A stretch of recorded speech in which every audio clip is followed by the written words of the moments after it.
En el mundo siempre ha habido soñadores, creadores, adaptadores e inventores. Hubo algunos que tuvieron grandes ideas, pero hubo muchos más que no dieron en el blanco, que se adelantaron a su época o cuyas ideas eran simplemente malas. Esto es el reconocimiento a los genios fracasados que no lograron el éxito. Ahora, inventos fallidos en Maravillas Modernas.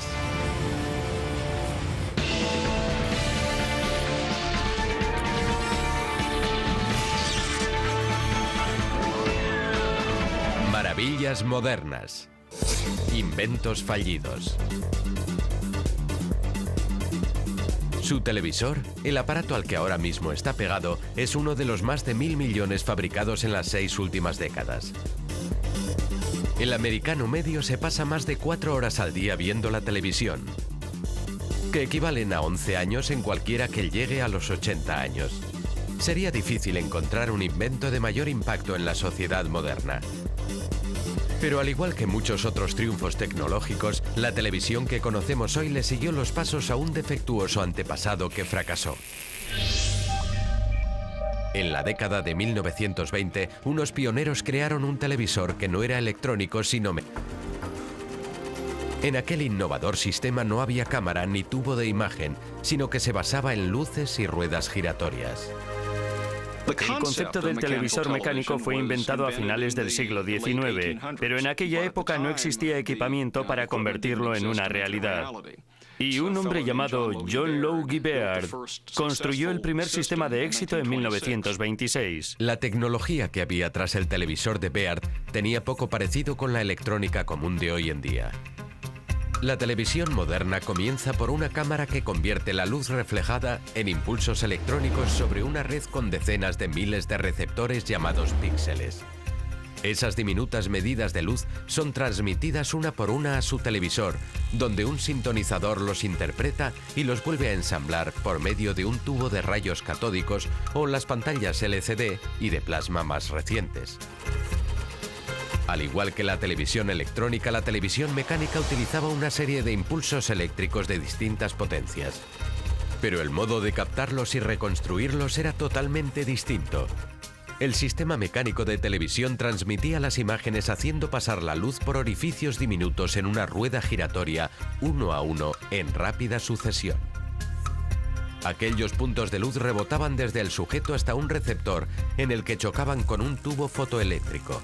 El tubo convertía entonces los puntos de luz de distintas intensidades en señales electrónicas de la potencia correspondiente. En el receptor, aquellas señales producían una serie de rápidos cambios en el brillo de una bombilla. La luz de dicha bombilla pasaba a través de los orificios de un disco idéntico a la rueda de transmisión y girando en sincronía con ella. Los intermitentes destellos de luz reproducían la imagen transmitida. Este es un televisor mecánico fabricado por John Logie Baird en Inglaterra. En la parte posterior tiene un disco igual al de la cámara, al que hace girar un motor. Estos dos mandos se utilizan para sincronizar la imagen, para mantenerla fija sobre la pantalla. La imagen se ve a través de este visor que tiene una lente de aumento, y al mirar a través de él, se ve una imagen del tamaño de un sello de correos. Los primeros aparatos solo podían producir una imagen poco definida como esta. Por si no logran discernir la imagen, son dos manos y una baraja. Vuelvan a mirar y tal vez detecten la imagen del 6 de diamantes que está situada en la parte inferior derecha de la pantalla. El maquillaje ayudaba a los actores a superar el rudimentario sistema. Ojos, ventanas nasales y labios oscurecidos, combinados con las zonas iluminadas en frente, nariz y barbilla, creaban caras que se podían reconocer dentro del simple dibujo de puntos. A partir de 1928, los detallistas vendieron miles de televisores mecánicos. Los telespectadores podían ver cada día hasta 30 minutos de programación diaria emitida desde más de 30 emisoras experimentales de televisión en los Estados Unidos y Gran Bretaña. Aunque la imagen mejoró, no daba mucho más de sí. La televisión mecánica se convirtió en un invento fallido porque llegó a un callejón sin salida en cuanto a la calidad de imagen. No era capaz de producir imágenes de una calidad aceptable, por lo que no tenía valor para el mundo del espectáculo. A finales de la década de 1940, la televisión electrónica, con su imagen mayor y más nítida, demostró ser el sistema del futuro. Pero en 1950, la tecnología de la televisión mecánica intentó alcanzar el éxito una última vez. Los ingenieros de la CBS crearon un sistema de rueda giratoria para producir televisión en color de alta calidad, muy superior a la primera generación de televisión electrónica, pero tenía algunas desventajas importantes y molestas. Este es un televisor mecánico de 1950. Como pueden oír, es muy ruidoso. Tiene una rueda que gira ante la pantalla con filtros rojo, azul y verde delante de ella. La cámara de televisión tiene una rueda similar. Este televisor produce una buena imagen, pero para una pantalla de 21 pulgadas hacía falta un disco de 1,80 m de diámetro. Además, el televisor no era compatible con los aparatos en blanco y negro de la época, por lo que tendrían que haber sido sustituidos. Y así, la televisión mecánica se quedó en negro para siempre. Es posible que el mayor rival del impacto de la televisión en el estilo de vida americano sea el automóvil. Nuestro idilio con los coches abarca un siglo de progreso de la industria automotriz. Desde el petardeante modelo T de Henry Ford hasta los magníficos modelos actuales, siempre hemos querido viajar por carretera con estilo. Y con la intención de alimentar ese sueño, algunos innovadores librepensadores han intentado atraer al público con exóticos diseños que fracasaron. En 1933, el futurista Buckminster Fuller estaba seguro de que nadie se resistiría a pasear por la ciudad en esa cosa rara con forma de berenjena. Lo llamó D-Maxium. Era algo parecido al salchicha móvil de Oscar Mayer, una especie de vehículo protuberante con forma de cepelín. Tenía sus propias ideas sobre la construcción de coches. No le importaban las estadísticas de mercado, los perfiles de comprador, ni las tendencias de diseño. Para él esto no era un diseño radical, era simplemente un coche muy lógico. El D-Maxium de Fuller era aerodinámico y ligero con una potente tracción delantera y una sola rueda trasera para mayor maniobrabilidad. A pesar de dichas ventajas, sin embargo, al público nunca le gustó su radical diseño y solo se llegaron a fabricar 3 D-Maxiums. Fuller canceló el proyecto en 1934. Pero eso no detuvo a otros diseñadores que, al igual que Fuller, creían que era mejor tener 3 ruedas que 4. Este singular vehículo denominado Airmobile llamó la atención en 1937. Fue una creación de Paul Lewis, un hombre de negocios de Denver y de los fabricantes de aviones ávidos por llevar la elegancia aerodinámica a las carreteras estadounidenses. Buscaba una línea aerodinámica. Este automóvil, de nuevo con una configuración de 3 ruedas, le dio la oportunidad de estrecharlo, dándole un bonito efecto de lágrima, igual que el D-Maxium. Con un precio competitivo de 550 euros, ¿cómo pudo fracasar este coche del que tanto se habló? Fue un fracaso. Produjeron este automóvil como prototipo. Recorrieron con él los Estados Unidos, haciendo 72.000 kilómetros sin conseguir apoyo suficiente para vender, hacer stock y continuar la producción, por lo que todo finalizó con este coche concreto.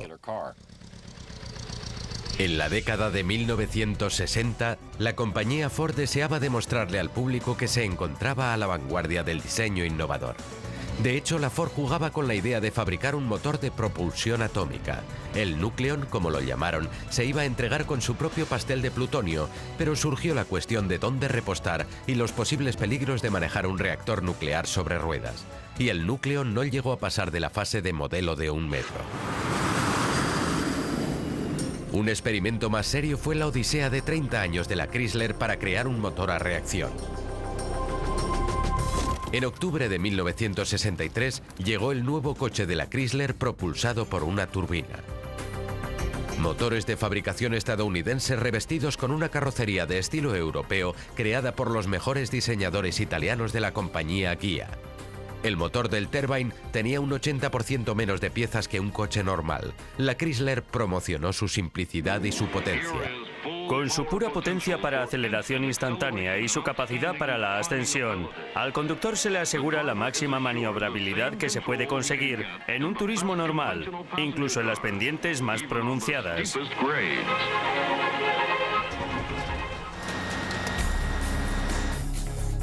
El motor del coche funcionaba succionando aire al interior del compresor, donde la temperatura y la presión del aire aumentaban espectacularmente. Luego el aire era introducido a presión en un quemador donde se mezclaba con el combustible y explotaba. A continuación, los gases se expandían a través de una serie de ruedas de turbina para convertir la energía térmica en energía mecánica, haciendo girar las ruedas del coche. La potencia y maniobrabilidad del Tervine estaban a la par de cualquier otro vehículo, pero su aceleración era lenta debido a su retraso para engranar con la transmisión. Pero el coche tenía una característica fascinante. Funcionaba con cualquier combustible líquido, gasolina, perfume, incluso con aceite de maíz. Hay una historia sobre que durante las pruebas le echaron whisky en el depósito para saber si así podía funcionar. Y cuando terminaron las pruebas, un par de viejos mecánicos del taller se disgustaron por haber desperdiciado el whisky de aquel modo. Finalmente, el proyecto se consideró inviable debido a que los costes de producción serían demasiado altos. Otro problema consistía en crear nuevas aleaciones capaces de soportar las altas temperaturas de funcionamiento del Tervine. La compañía italiana Ghia fabricó 50 coches en Turín. Los enviaron a los Estados Unidos para su evaluación y se les puso el motor aquí. Después de 7 años, cuando se anuló el proyecto debido a motivos de impuestos de aduana, se destruyeron todos los vehículos excepto 9. Chrysler abandonó el concepto del motor de turbina en 1981. Otros fracasos automovilísticos fueron producidos por empresarios dispuestos a demostrar que se podían enfrentar a Detroit. Uno de aquellos soñadores fue Preston Tucker, un exdiseñador de la Ford. Su plan era grandioso, algunos dicen que insensato: crear una compañía de automóviles partiendo de cero. Crear una compañía de automóviles partiendo de cero en 1948 era algo prácticamente imposible, porque el capital necesario para ello era tan enorme que nadie lo podía aportar. La idea de Tucker para su tocayo de 4 ruedas era convertirlo en el coche más seguro de la carretera. Diseñó este coche con el motor trasero, poniendo un gran énfasis en la seguridad, creando un compartimiento a prueba de golpes para los pasajeros y un parabrisas que se soltaba. Y la idea consistía en que en un accidente, al salir despedido hacia el parabrisas, este se desprendía y no te cortabas. La característica más memorable del Tucker era el tríclope, un tercer faro que giraba con el volante para iluminar la carretera continuamente. Pero tales innovaciones importaron poco. Cuando Tucker empezó a vender acciones de su nueva empresa y se corrió el rumor de que el gobierno estaba investigando sus prácticas empresariales, el dinero se acabó rápidamente. Se vendieron más acciones de la compañía Tucker que automóviles Tucker. En total, solo se fabricaron 50. Pero en realidad el diseño del coche fallido más inusual fue el producto de un diseñador alemán de vehículos anfibios, Hans Trippler. Lo llamó Amphicar. El Amphicar salió a mediados de los años 60, cuando las películas de Bond estaban en pleno apogeo, y la idea de que te podías meter en el agua y huir tenía una especie de atractivo escapista. Desde 1960, Trippler exportó cerca de 3.000 Amphicars a los Estados Unidos. Cada Amphicar estaba provisto de su propio motor estándar de 4 cilindros y una bomba de achique. El doble fondo del coche protegía la instalación eléctrica. Un interruptor montado en el salpicadero activaba las hélices.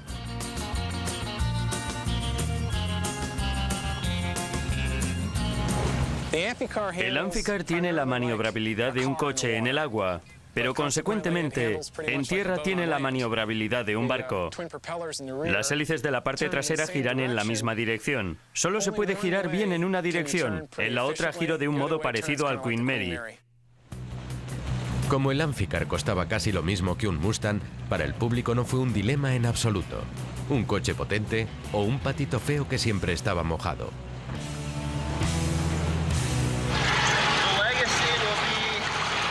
El legado será una gran idea, que nunca alcanzó la suficiente popularidad y no llegó a despegar.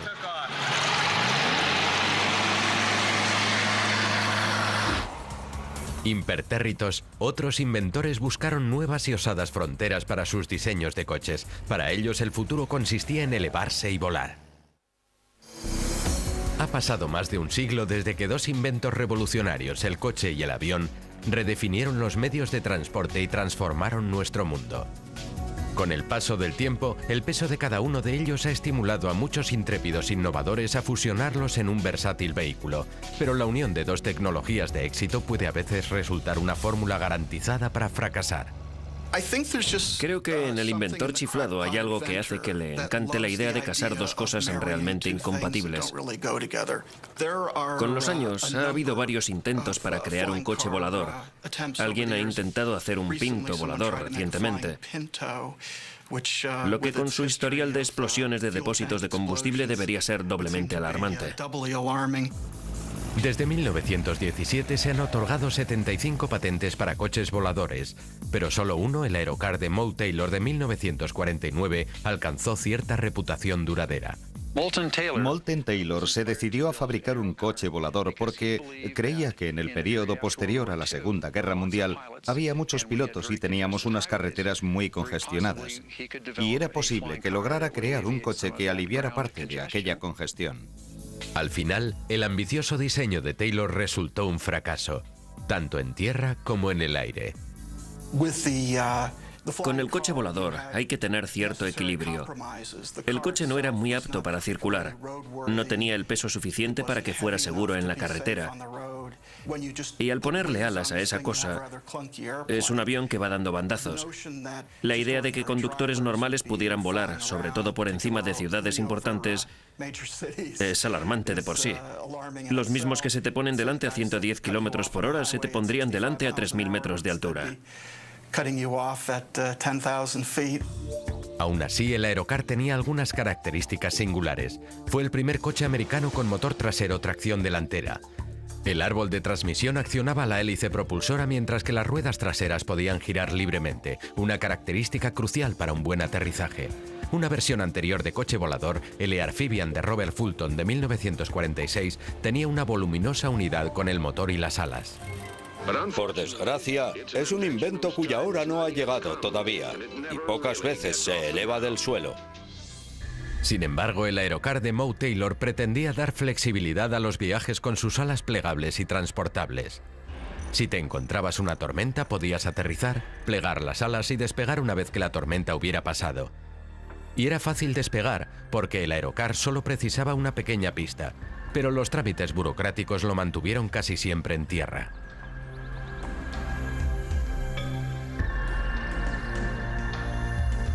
El mercado es demasiado pequeño para fabricar un coche con el que uno tendría que ser piloto, conductor, pasar un reconocimiento médico de la Administración Federal de Aviación y tendría que tener todas las demás licencias como para operar una radio. Los precios altos y el inconveniente de tener que ponerle y quitarle las alas también ayudaron a acabar con el sueño de los coches voladores para las masas. Solo se construyeron 5 Aerocars, dejándonos con la fantasía de salir de los atascos volando. Otro fracaso volador fue el platillo volante de las Fuerzas Aéreas estadounidenses, una nave de 2 plazas bautizada Avro. Tratando de sacarle partido a la incipiente tecnología de propulsión a chorro, las Fuerzas Armadas se gastaron casi 12 millones de euros en el intento de poder volar con el futurista Avro. Sus 3 ventiladores de turbina estaban diseñados para sostenerse en el aire a más de 3.000 metros de altitud.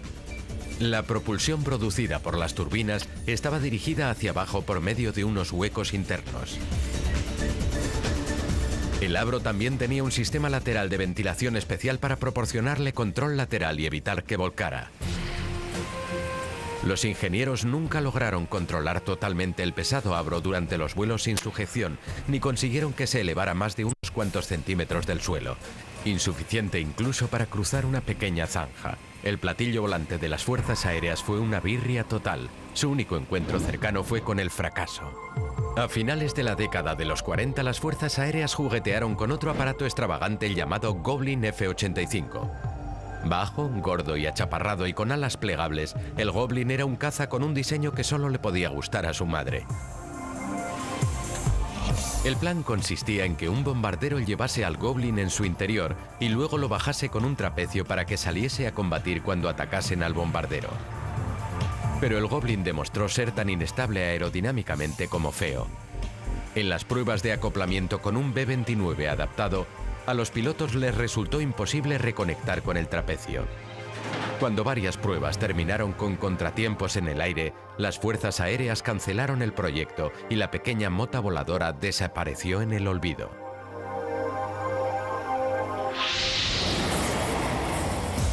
Pero es posible que el invento volador fallido más visible del siglo pasado fuera el Rocket Belt o cinturón volador. Ha habido varias versiones con el paso de los años. La primera fue fabricada en Bell Jet Labs. La versión más famosa fue diseñada y fabricada por un cámara de Hollywood, Nelson Tyler, y con ella voló en los Juegos Olímpicos de 1984. Se controla todo con estos brazos que salen. Tiene un acelerador para subir y bajar.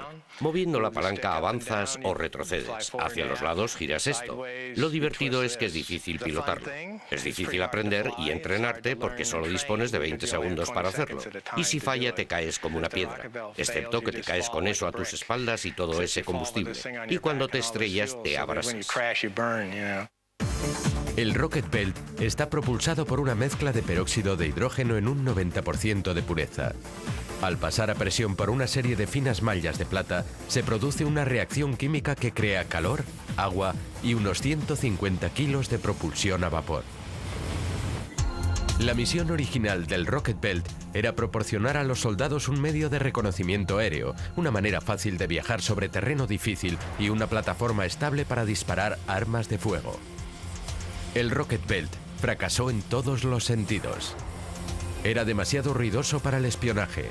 Solo llevaba combustible para desplazamientos de 21 segundos y era demasiado complejo para pilotarlo y disparar a la vez. ¿Y qué tipo de armas dispararía un hombre desde él? Pero los militares saben cómo conseguir colosales fracasos en balística como el práctico y bonito cañón nuclear.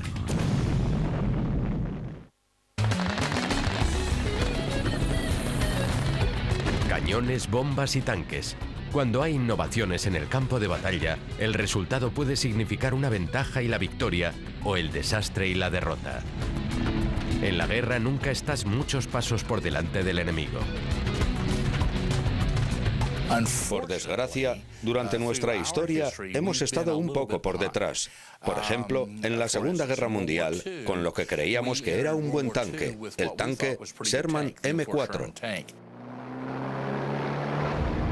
Demostró ser demasiado desastroso en el campo de batalla, pero el caso fue que fabricamos 55.000 unidades.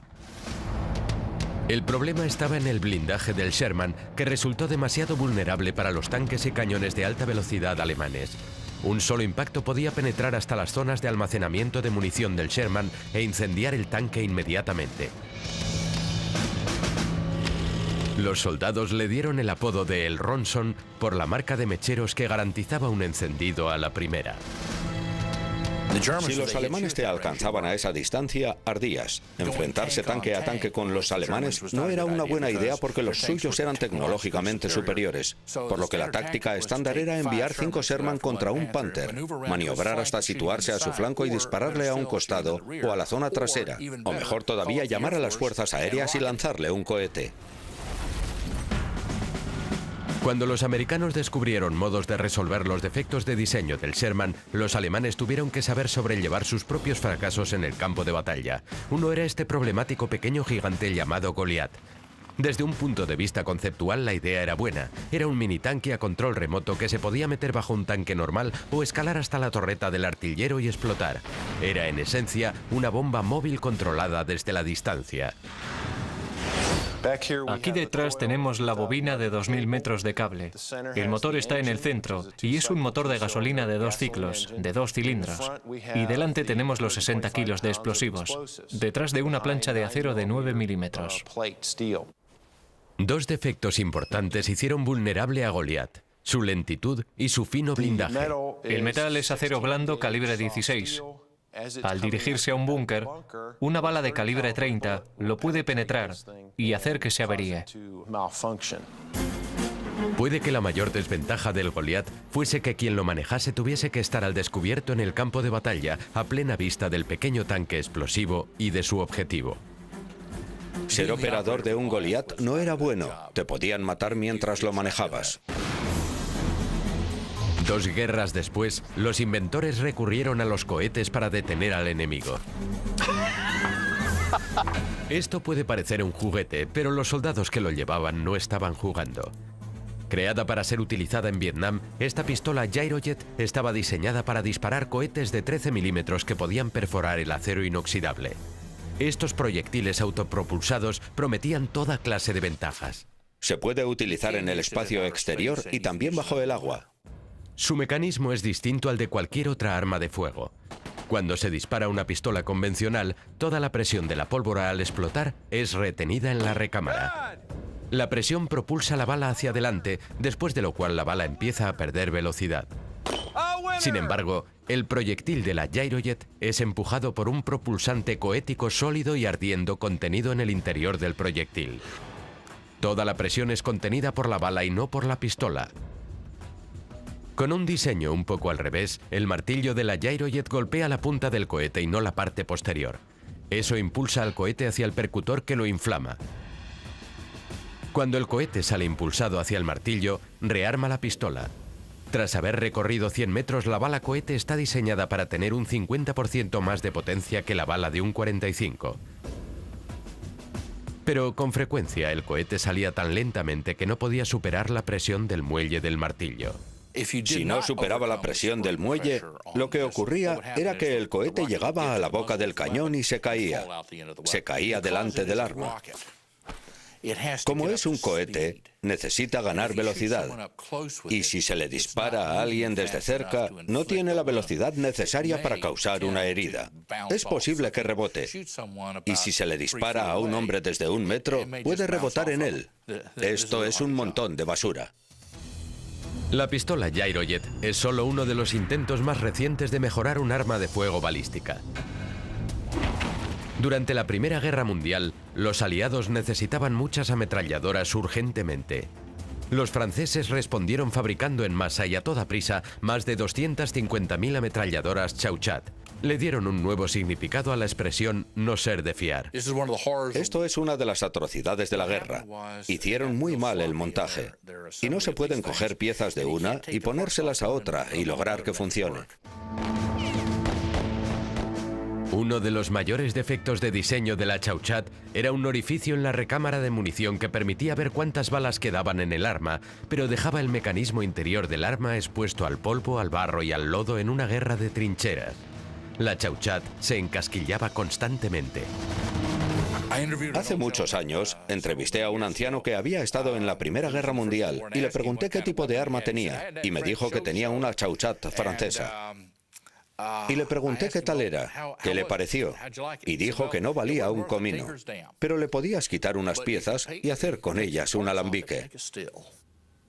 Si hubiera un salón de inventos militares fallidos más famosos, el cañón nuclear creado durante la Guerra Fría en los años 60 tendría que ocupar un lugar de honor. El M65. Sí, han oído bien. Esto es un cañón nuclear. Esto es un M65, un cañón de 155 milímetros sin retroceso, con una cabeza nuclear de 0,01 kilotones en la punta. El cañón sin retroceso se activa desde atrás, se carga por aquí y dispara el proyectil por aquí lanzando la cabeza nuclear a una distancia de 5 kilómetros. Este cañón prometía convertir el apocalipsis en algo fácil y portátil. Apodado Davy Crockett, podía matar más que osos. Podía eliminar todo el bosque y algo más. Su carga nuclear de 25 kilos era de 2 a 4 veces más potente que la bomba de nitrato de amonio que destruyó el edificio federal de Oklahoma City en 1995. Se transporta a mano, a pie o en un jeep. Fue probado en 1962.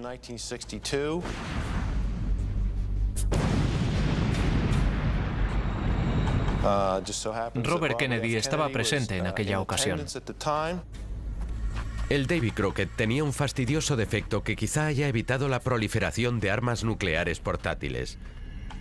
Su alcance máximo de tiro, de 5 kilómetros, significaba que su cabeza no se podía disparar más allá del radio de lluvia radiactiva resultante.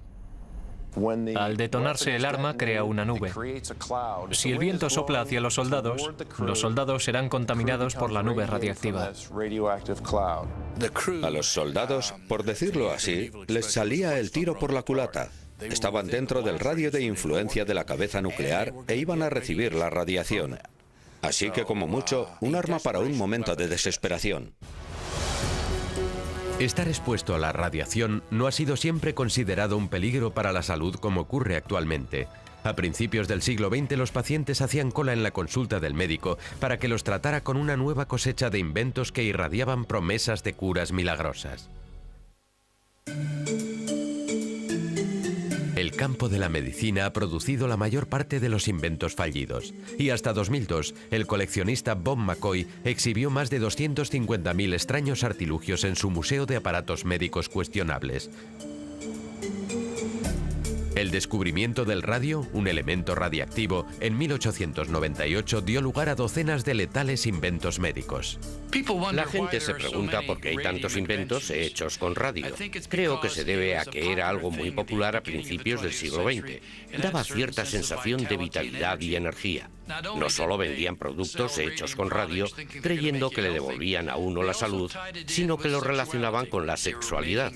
Llegaron a hacer suspensorios radioactivos para hombres débiles con el escroto caído. Secaban testículos de cerdo y los hacían radioactivos para mejorar la capacidad sexual. Hacían supositorios de radio para hombres y mujeres. Vendían un montón de tonterías de ese tipo. Los charlatanes le atribuían beneficios de todo tipo a aquella moda. A principios del siglo XX el radio era un gran negocio. Era importado de Europa en su mayor parte. Aquí tienen a un ultramarinos que vende agua radiactiva, asegurando que tendrán la mano invisible de la madre naturaleza para darles salud. Esta era la almohadilla radiactiva Cosmos, vendida a personas que tenían artritis con la promesa de que les aliviaría el dolor de la artritis. Aunque parezca extraño, en la parte de atrás dice aviso: no abran la bolsa ni coman su contenido. ¿Quién querría comer una bolsa de radio? Esto es un artilugio llamado Revigator. Es una vasija corriente pero con la cara interior forrada con radio para volver el agua radiactiva. No prometía ninguna cura médica, solo hacía que uno se sintiera bien. ¿Por qué ir a los balnearios europeos pudiendo quedarse en casa bebiendo esta maravillosa agua radiactiva? Todo iba muy bien hasta que un hombre de Pittsburgh empezó a comercializar estos pequeños frascos de Raditor para mejorar la capacidad sexual. Un hombre de Pittsburgh se bebió 1.400 frascos. Se le desprendieron ambos maxilares. Fue cuando se dieron cuenta de que el radio no se puede vender así como así, que era peligroso. Al igual que el radio, los rayos X también dieron lugar a un montón de creaciones potencialmente letales. Los rayos X fueron descubiertos en 1896 y les dieron uso casi inmediatamente. Y a la gente le parece milagroso. Pero luego, como suele suceder con estas tecnologías, se distorsiona todo un poco y la gente empieza a depositar en ellas muchas más expectativas. La cosa va a más y se les escapa de las manos y se convierte en algo ridículo en el mejor de los casos y letal en el peor de ellos. Sí, a principios de los años 20, cuando los rayos X se hicieron populares, los médicos, por desgracia, tenían rayos X en sus consultas en los que el tubo estaba a la vista. Se ponían detrás de los pacientes examinándolos de arriba abajo con un fluoroscopio, algo que lesionó y mató a muchos médicos por estar expuestos mucho tiempo a los rayos Röntgen. Luego iban a máquinas de rayos X que eliminaban el vello superfluo. Un hombre inventó una máquina que lo eliminaba. Las mujeres se sentaban durante una media de 20 tratamientos. Mató a centenares de mujeres y lesionó a miles. En las décadas de 1940 y 50, los compradores de calzado también se vieron expuestos a dosis perjudiciales de rayos X. El culpable fue la máquina de prueba de zapatos de Adrian, diseñada para determinar la talla exacta de los clientes. El atractivo consistía en ver cómo movías los pies dentro de los zapatos y decir, ah, esos son mis dedos, y ver si los zapatos eran demasiado estrechos, demasiado cortos, demasiado anchos o demasiado largos. La compañía de Milwaukee produjo unos 10.000 artilugios. Y aunque estaban forrados con plomo, los huecos por los que se metían los pies no estaban forrados, ni las ventanillas por las que veías los pies. Y había tres, una para el cliente, una para el vendedor y otra para los padres, en el caso de que fueran a comprar calzado para un niño. La cantidad de fugas de rayos X es bastante alarmante. Como amante de los cómics, me sorprende que no hayamos tenido vendedores de zapatos con superpoderes como resultado del constante bombardeo radioactivo a las personas que trabajaban en las tiendas. Una vez que se confirmó la fuga de radiación, en 1950 el gobierno ordenó la destrucción de las máquinas. Al igual que los rayos X, la electricidad fue fuente de inspiración para montones de usos médicos equivocados. Esta misteriosa fuerza hizo posible soportes médicos tales como el calentador de próstata. Fue patentado en 1918. Se supone que excita el cerebro abdominal de los hombres. ¿Sabían que los hombres tenemos cerebros abdominales? La Oficina de Patentes estadounidense dice que sí.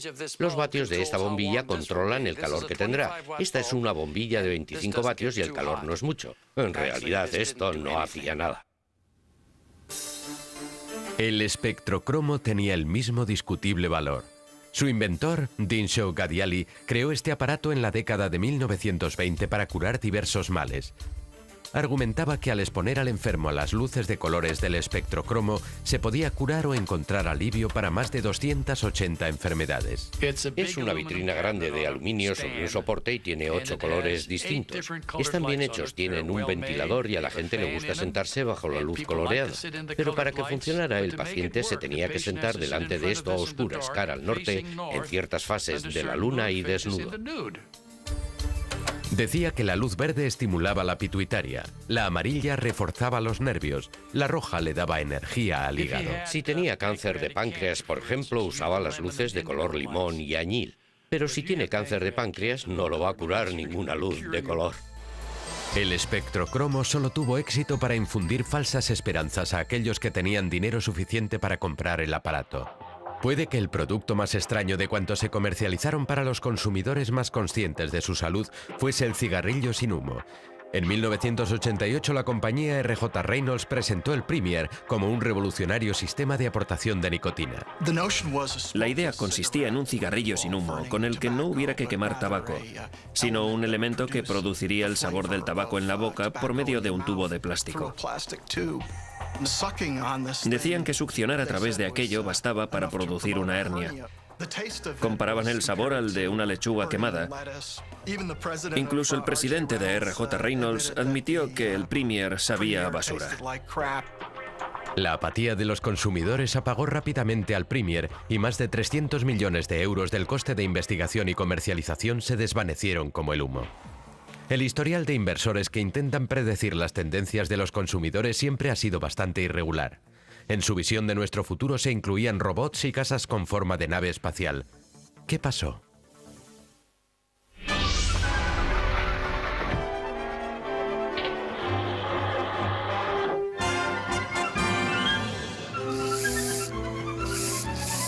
Crear una visión del mañana en las casas que habitaremos se ha convertido en un reto que la mayoría de los inventores no logra superar. Durante décadas las grandes compañías han utilizado la casa del futuro como un instrumento de promoción para mostrarnos una variedad de artilugios mágicos. Vengan a ver la casa del mañana. Siempre nos atrae como una especie de entretenimiento espectacular, pero nadie quiere vivir realmente en algo que tenga ese aspecto. La gente quiere cosas que se parezcan a las de los demás. Pero ¿a quién no le gustaría vivir en una casa de plástico fácil de limpiar, equipada con tostadoras de alta tecnología ocultas en compartimentos especiales para ahorrar espacio, cintas transportadoras que se llevan los platos sucios a esterilizadores y sartenes que levitan? Creo que aunque sus inventos no siempre salgan adelante, nos proporcionan algo sobre lo que pensar. Uno de los inventos que habitaba en la casa del mañana pensaba por sí mismo. Puedo realizar 36 actos distintos y por separado.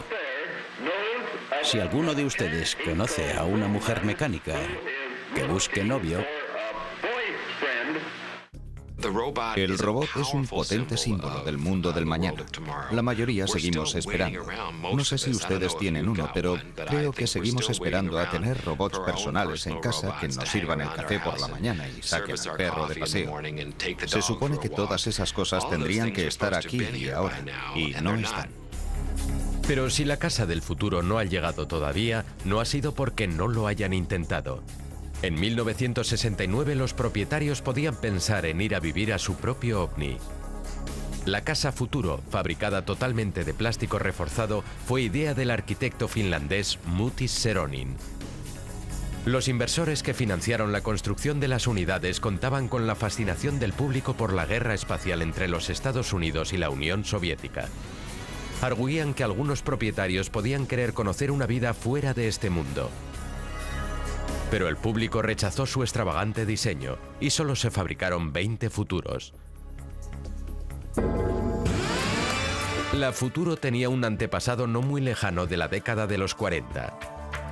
Esta casa D-Maxion fue el complemento de Buckminster Fuller a su futurista coche D-Maxion. El Museo Henry Ford de Michigan contiene el único modelo que queda y que ahora vemos en fase de reconstrucción para exponerlo al público. Tras la Segunda Guerra Mundial, todo el mundo quería ganar un dinero a cuenta de la escasez de viviendas, pero Fuller tenía una idea totalmente distinta para revolucionar la industria de la construcción, tanto para la producción en fábrica como en cuanto a un concepto de ingeniería totalmente nuevo, la casa D-Maxion.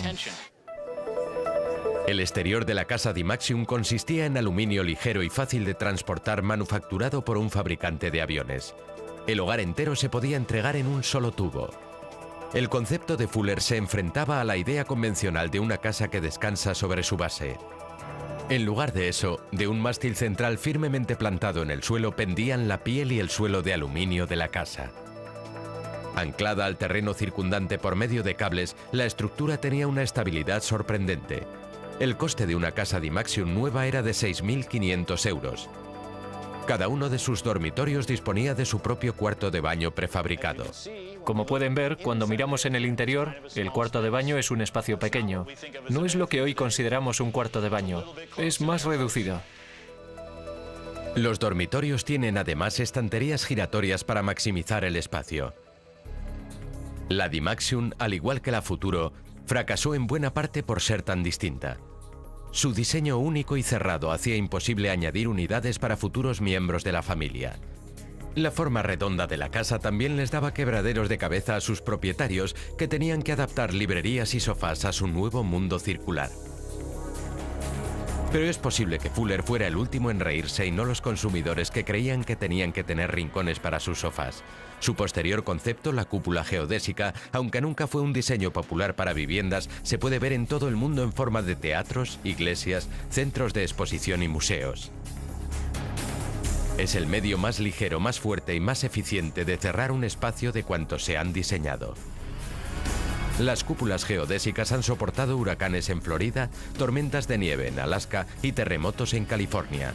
¿Y quién iba a decir que Fuller iba a triunfar con una estructura como esta sin haber fracasado antes con un diseño como el de la casa D-Maxion?